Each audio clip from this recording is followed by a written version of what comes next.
My name is Rita Isbell, and I'm the oldest sister of Errol Lindsay. Whatever your name is, Satan. I'm mad. This is how you act when you are out of control. I don't want to ever see my mother have to go through this again. Never, Jeffrey. Jeffrey, I hate you, mother. I hate you. Something's out of control. Don't Jeffrey, I kill you. God damn it. Look at me, motherfucker. I can kill you. March and race fast. I can kill you.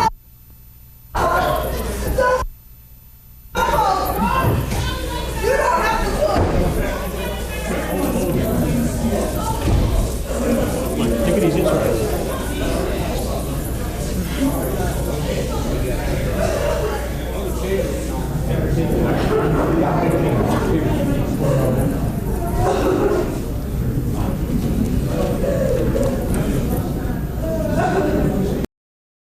On the night of July 22nd, 1991, a black man named Tracy Edwards went to the police and said a man named Jeffrey had taken him to his apartment, handcuffed him, and attempted to harm him.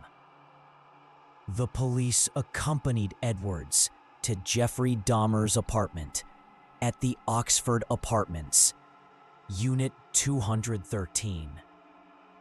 Initially, Dahmer cooperated with the officers, but once they entered the bedroom, they encountered a horrifying scene. Polaroid photos of dismembered human bodies taken inside the same apartment. When one of the officers looked inside the refrigerator, he found a severed human head.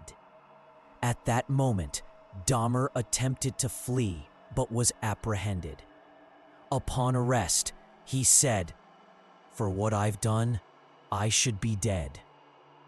Jeffrey Dahmer was born in 1960 in Wisconsin.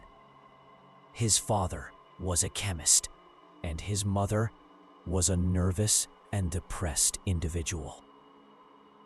As a child, he seemed cheerful, but after undergoing a hernia surgery at the age of 6, he became increasingly withdrawn.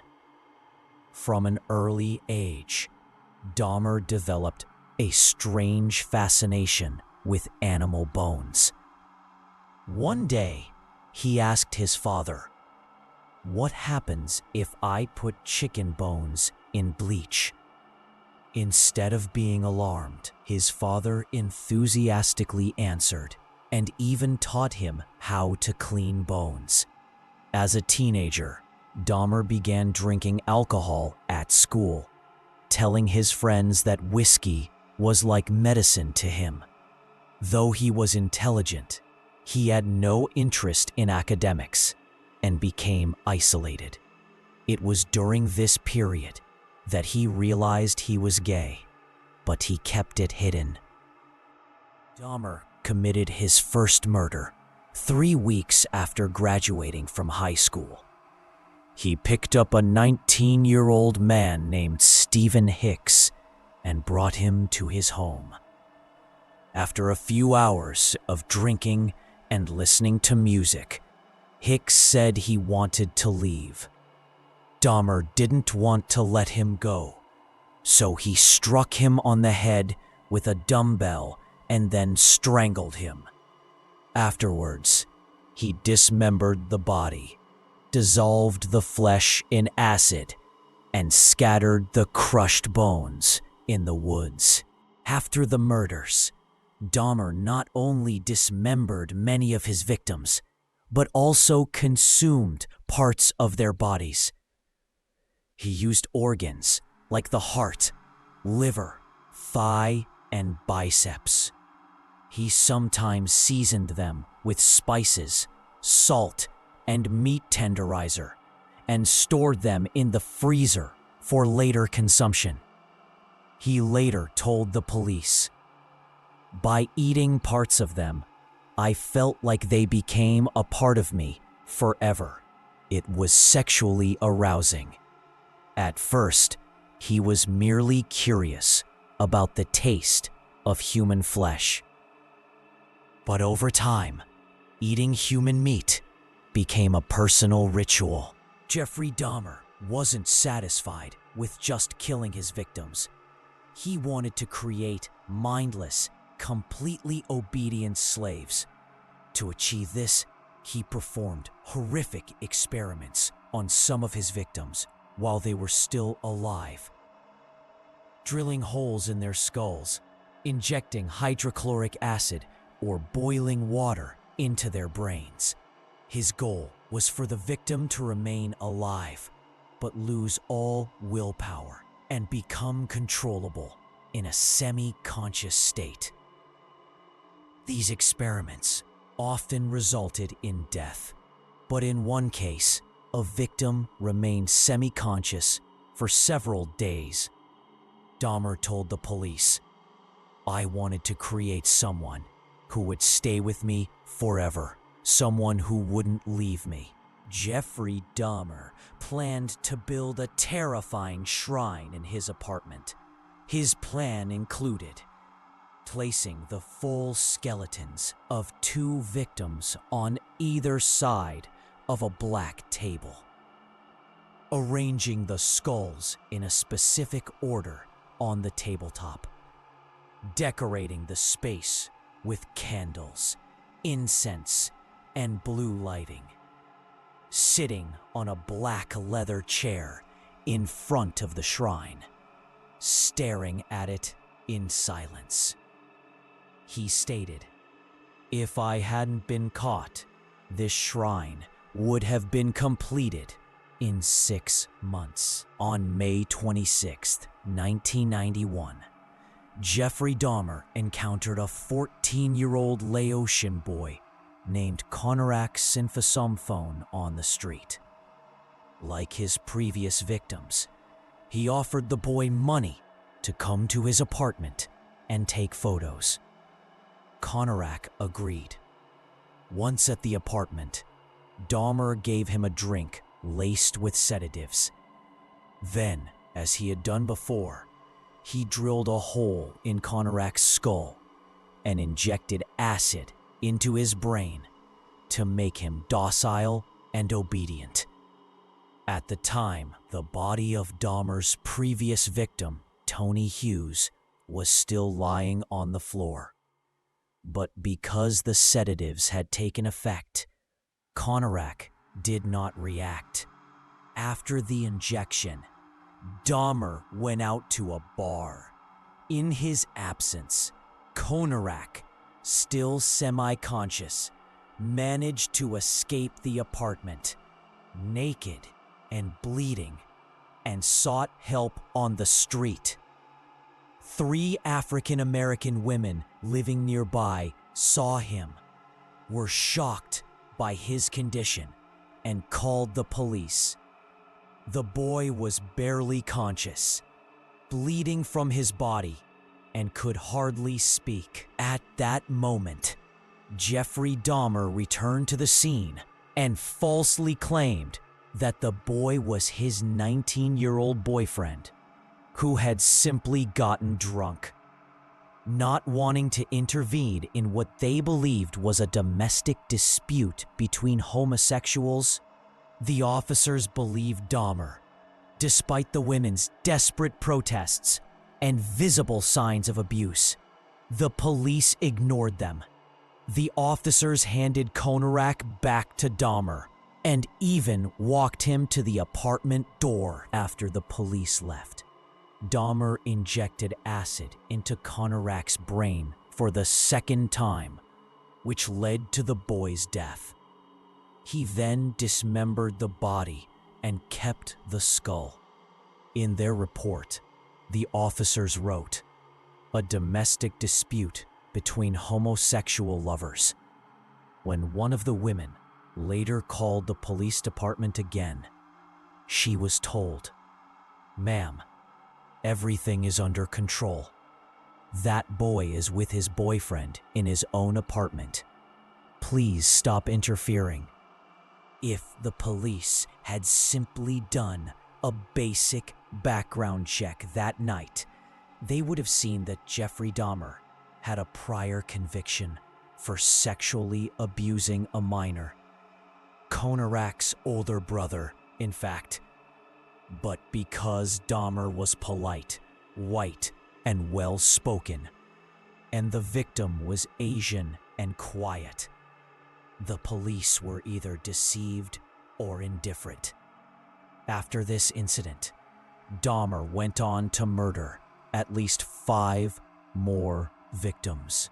On the night of July 22nd, 1991, Jeffrey Dahmer approached 3 men on the street and offered them $100 to come to his apartment, take photos, drink, and hang out. One of them, Tracy Edwards, agreed. Upon entering the apartment, Edwards was immediately disturbed by the strong stench, chemicals on the floor, and Dahmer's odd behavior. Dahmer asked him to look at the fish in his aquarium. At that moment, he handcuffed one of Edwards' wrists. He played the horror movie The Exorcist 3 and picked up a knife, saying, "I'm going to eat your heart." But Edwards kept his calm, talked to Dahmer, pretended to cooperate, and waited for the right moment. When Dahmer got distracted, Edwards punched him in the face and escaped. With the handcuffs still on, he reached a police car and reported the situation. The police accompanied Tracy Edwards to Dahmer's apartment. At first, Dahmer appeared calm. But when one officer opened the drawer next to the bed, he uncovered a nightmare. Real Polaroid photos of dismembered bodies, human skulls and decomposing torsos, tools used for torture and dismemberment. Inside the refrigerator, they found a severed human head. In the freezer, they discovered packaged body parts intended for consumption. In the corner of the room was a 57-gallon drum containing 3 bodies dissolving in acid. One officer radioed in, "We've got a homicide scene." No, wait, this isn't just murder. This is something else. This is hell. After his arrest, Jeffrey Dahmer waived his right to an attorney and began confessing voluntarily. He detailed how he lured his victims, drugged them with spiked drinks, murdered them, had sex with the corpses, and cannibalized body parts. He described how he preserved bones, stored skulls, and planned to build an altar with his victims' remains. He said, "I didn't want to lose anyone else, so I decided to keep them forever." Jeffrey Dahmer's trial began on January 30th, 1992, under heavy security. The courtroom was encased in bulletproof glass. Security officers were stationed everywhere. 43 family members of victims were present. International media, journalists, and the public packed the courtroom. Dahmer was charged with 15 counts of first-degree murder in Wisconsin. A 16th case in Ohio was tried separately. Dahmer's attorneys tried to prove that he was legally insane. But prosecutor Michael McCann insisted that Dahmer had carefully planned his crimes, selected his victims, hid evidence, and that he was fully aware his actions were criminal. In the end, the jury found that Dahmer was sane at the time of the murders. On February 17th, 1992, Dahmer was sentenced to 15 consecutive life terms without the possibility of parole, a total of 957 years in prison. During sentencing, Dahmer said to the victims' families, "I know no words can ease your pain. I take full responsibility for what I've done, and all I can say is that I'm so sorry." However, many families did not forgive him. Some wept and shouted at him in court, calling him a monster and devil. In prison, Dahmer spent time in solitary confinement, but was later placed with other inmates. He started reading the Bible and claimed he wanted to repent. On the morning of November 28th, 1994, while cleaning a prison bathroom at Columbia Correctional Institution in Wisconsin, he was attacked by 2 inmates, one of whom was Christopher Scarver. Dahmer was struck in the head with a metal bar. His skull was crushed, and he died in the hospital hours later.